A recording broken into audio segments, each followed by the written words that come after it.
Hello YouTube, this is Hunter Surge here with another day of Firestorm reveals, reactions, news, good stuff. As one might expect, after we got a bunch of Hestia news yesterday, today we have a bunch of Hermes related cards. So let's talk about it. But before we talk about it, let's talk about the most exciting thing in the world, collection numbers. Let's go! So the collection numbers for the cards revealed yesterday have been added to the Collect Elestrals page for Firestorm. So first up, we have Earth Scout at number 20, exactly one before Majorsa. This doesn't really tell us a whole lot because these are part of the same Ascension line. They were always going to be ordered this way. The only things this tells us is that there aren't any more Bear champions after Earth Scout. There still could be one before that. Actually, let me check real quick. How were they ordered in base set? Was Earth Scout the last one? No, Earth Scout was the first one. So if they order them the same way that they did in base set, then Earth Scout being at number 20 means there are no other champion Earth Scouts in the set, which is really bad for Earth Scout's viability. But the ordering could be different, so we can't say for sure. Earth Scout, but if there's no other one-cost champion bears, then Earth Scout is just not a bear card for this set. It needs actual targets to be a playable bear card, and that's not the case currently. There could be just like a really good independently champion that would make it worth running in bears, but we'll see. We will see. Then what does tell us a lot is the positioning of Hibernation. Hibernation is number 94. That means there are 7 slots between Hermes and Hibernation that can only be filled by wind or frost runes. We know 3 of those wind runes. They are 3 Hermes related cards, 2 of which got revealed today, that we know from the starter deck lists. I would expect like 5 to 6 of these to be wind because this is a wind and fire focused set. And like 1 to 2 of those being frost, but that's still a lot. Also, Hibernation being at number 94 means, let's look at Moonrise real quick. Moonrise. Moonrise's functional cards end at number 93. So, bare minimum, we now know Firestorm has more functional cards than Moonrise did. It is the most functional cards we have seen in an Elestrals set to date, I believe. No, actually, base set went into the hundreds. Yeah, base set goes to like what? Yeah, 112. Base set goes to 112. We probably aren't passing that, but it's still a lot. Still more than any of the expansions have given. And there's probably at least 1 solar rune and probably at least 1 lunar rune. So we can probably expect this to go to 96. But yeah, let's get into the reveals. So first up, we have an artifact rune for Hermes. It is a 1-cost wind artifact rune called Catechus of Hermes. And when the empowered Elestral is destroyed in battle, you can target another 1 spirit wind Elestral in your underworld and special cast it. So, that, of course, is our first way of triggering the first effect of Exaltair Champion of Hermes, where it cannot be destroyed in battle the turn that you special cast it from your underworld. Now, if you're utilizing this effect, you kind of want this to be during your opponent's turn, and it is kind of an edge case effect no matter what, but also Exaltair is just a 6 attacker. Like, it's just a 6 attacker, it's good to bring back the 6 attacker, it's good stuff. The obvious synergies that the card has is with Hydrake. Hydrake gets you into Twindra when it's destroyed in battle, and if you put a Catechus on it, you also get to special cast out another wind guy from your underworld. That could be like Cockatoodle to suppress something. That could be Pikas to pop a back row, Nemasail to heal, Toxic Swarm to burn one, or just something like Sorlet to be a big guy. Lots and lots of options there. It does also technically synergize with the original Carrion. However, Carrion is still a weird card because when it's destroyed in battle, you steal something on your opponent's field. but then you give it back in the end phase. And being in the battle phase means that the ways that in which you can pay off the spirits of that stolen Elestral so that it's destroyed and does not return to your opponent are very limited. There is always a possibility that somewhere in this set we get a 1-cost Wind Elestral that has some mechanism of paying off or nexusing during the battle phase.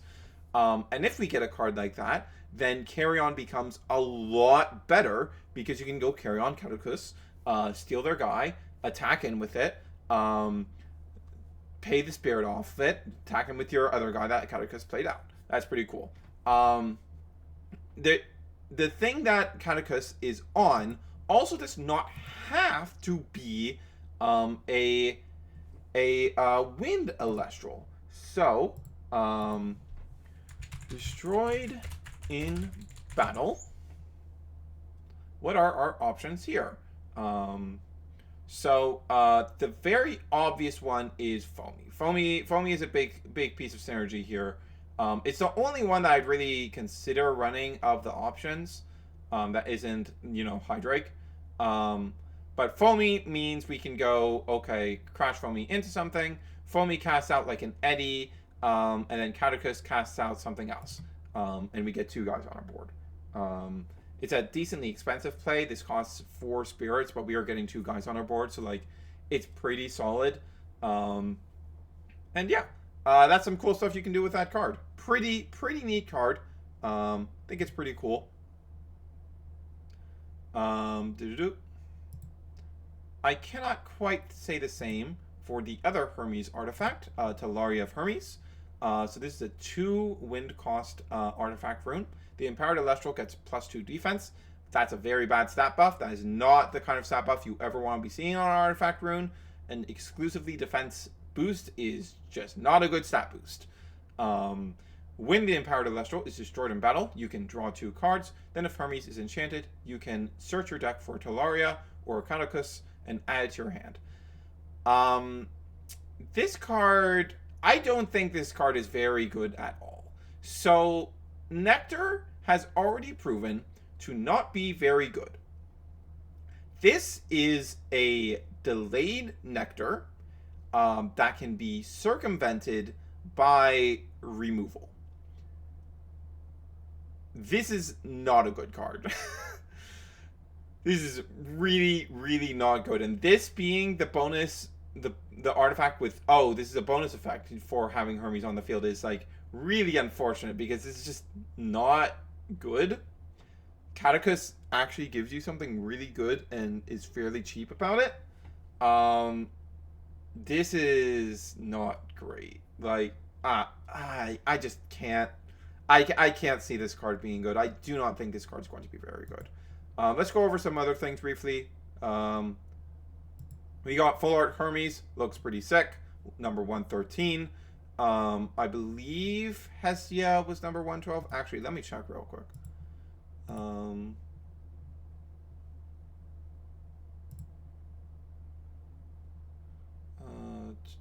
Hestia. No, Hestia was number 110. Okay.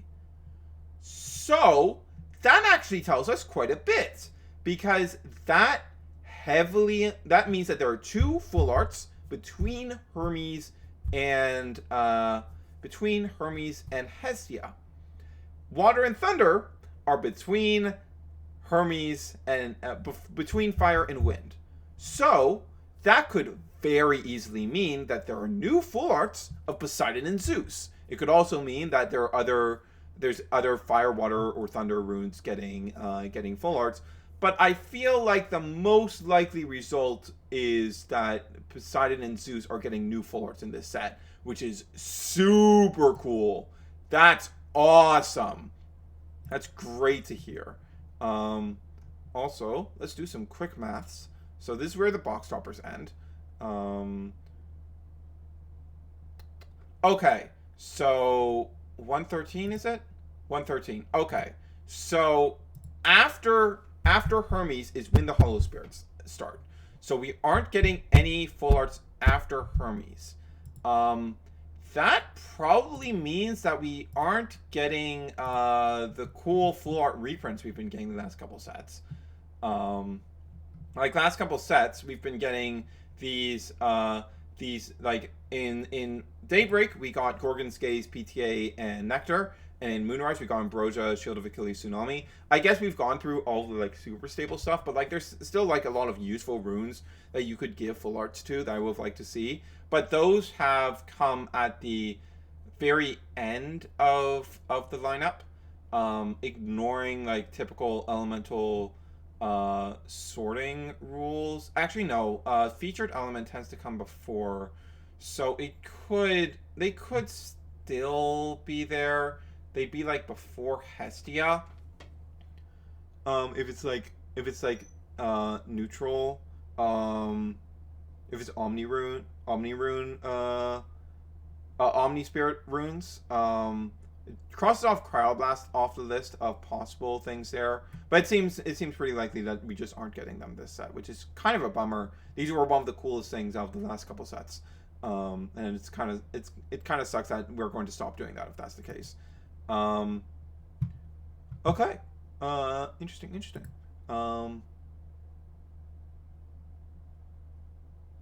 Then we also have this is Carry On. We've talked about Carry On before. It gives Hermes a Tad Puff option, which is pretty neat. Here's the base art of Exaltair. Pretty good card, as we have talked about. Like one of the most appealing parts of playing this deck, fundamentally. And then we have the Stellar Carry On that we already knew about. This is how we learned about the card's effect in the first place. Yeah, okay. That is it for today. Nothing else to really talk about here. Yeah. All right. I imagine that we might be going into Poseidon or Zeus news next, which would be very cool. I would really like to see the full details on Majesty. I would really like to see that card, because whether that card changes the spirits of your field or the field is a massive difference in what that card potentially does. But we'll see. With that said, this is Hunter Surge signing off.